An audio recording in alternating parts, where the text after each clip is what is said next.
নমস্কার বন্ধুরা, কেমন আছেন সবাই? আমি খুব ভালো আছি।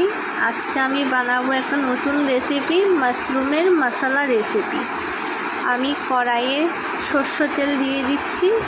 এখন তেলটা গরম হয়ে যাবার পরে আমি মাশরুমটা দিয়ে দিচ্ছি।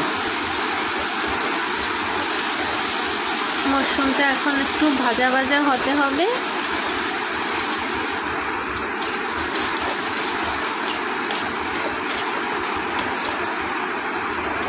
আমাদের মাশরুম মোটামুটি ভাজা ভাজা হয়ে গেছে। এখন আমরা একটা পাত্রে মাশরুমটাকে ঢেলে নেব।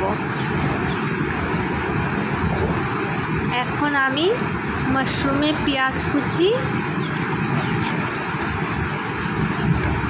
রসুন কুচি, আদা কুচি দিয়ে দিলাম।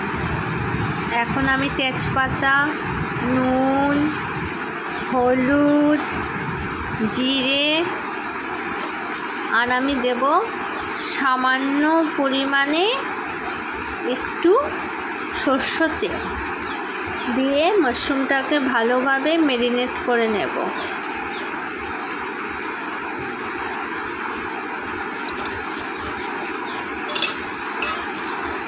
মাশরুমটাকে ম্যারিনেট করার পরে আমি কড়াইয়ে তেল দিয়ে দিলাম।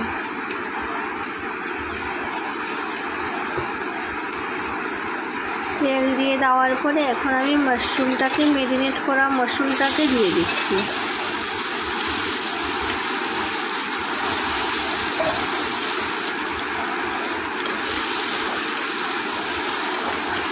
এখন আমাদের মাশরুমটাকে ভালোভাবে কষাতে হবে।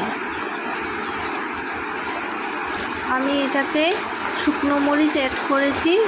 আপনারা চাইলে কাঁচা লঙ্কা বা মরিচের গুঁড়ো অ্যাড করতে পারেন।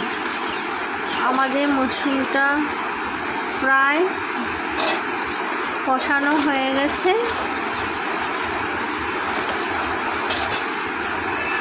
এখন আমি মাশরুমে একটু সামান্য পরিমাণে জল দিয়ে দেব।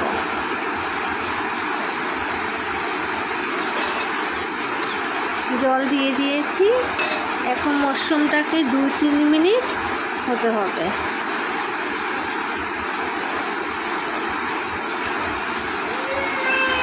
আমি এটাতে গরম মশলা দিয়েছি, আপনারা চাইলে চিকেন মশলাও দিতে পারেন।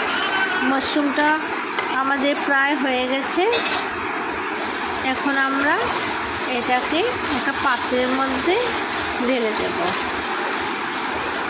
আপনাদের যদি আমার চ্যানেলটা ভালো লাগে তাহলে প্লিজ লাইক, শেয়ার আর সাবস্ক্রাইব করে দিবেন।